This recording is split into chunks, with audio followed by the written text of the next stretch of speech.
আজকে রান্না করব নোটে শাক, আবার অনেকে নোটের শাকও বলে থাকে। নমস্কার বন্ধুরা, সবাই কেমন আছেন? আশা করি সবাই খুব ভালো আছেন। দেখুন, টাটকা একদম জমি থেকে তুলে আনা আমাদের একটা পাশের বাড়ির একটা দিদি দিয়েছে শাকগুলো।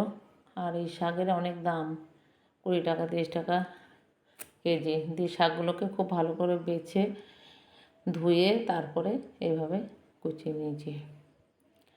শাকগুলো কাটার পর তারপর আমি গ্যাস অন করে একটা কড়াই চাপিয়ে দিলাম। কড়াইয়ের মধ্যে আমি শাকগুলো দিয়ে দিলাম, দিয়ে হলুদ দিয়ে দিলাম, স্বাদ অনুসারে নুন দিলাম, আর একটু কাঁচা লঙ্কা দিয়ে দিলাম চিড়ে।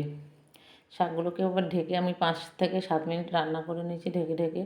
শাকটা আমার সিদ্ধ হয়ে গেছে, এবার নামিয়ে নেব। তারপরে কড়াইটা পরিষ্কার করে আবার গ্যাস অন করে আমি সর্ষের তেল দিয়ে দিলাম। সর্ষের তেলে আমি লঙ্কাগুলো ভেজে নিচ্ছি। দেখুন, লঙ্কা ভাজা হয়ে গেছে। লঙ্কা ভাজা তেলে আমি আর একটু তেল দিয়ে দিচ্ছি, দিয়ে পেঁয়াজ ফোড়ন দিয়ে দিচ্ছি। পেঁয়াজগুলো লাল লাল করে ভেজে নিচ্ছি। এবার শাকগুলো ঢেলে দেবো। শাকগুলো এবার ঢেলে দিলাম, ঢেলে একটু নেড়ে চেড়ে নিলাম। তারপরে একটু স্বাদ অনুসারে একটু চিনি দিলাম, আর ওই শুকনো লঙ্কা ভেজেছিলাম একটু লঙ্কা গুঁড়ো করে দিয়ে দিলাম।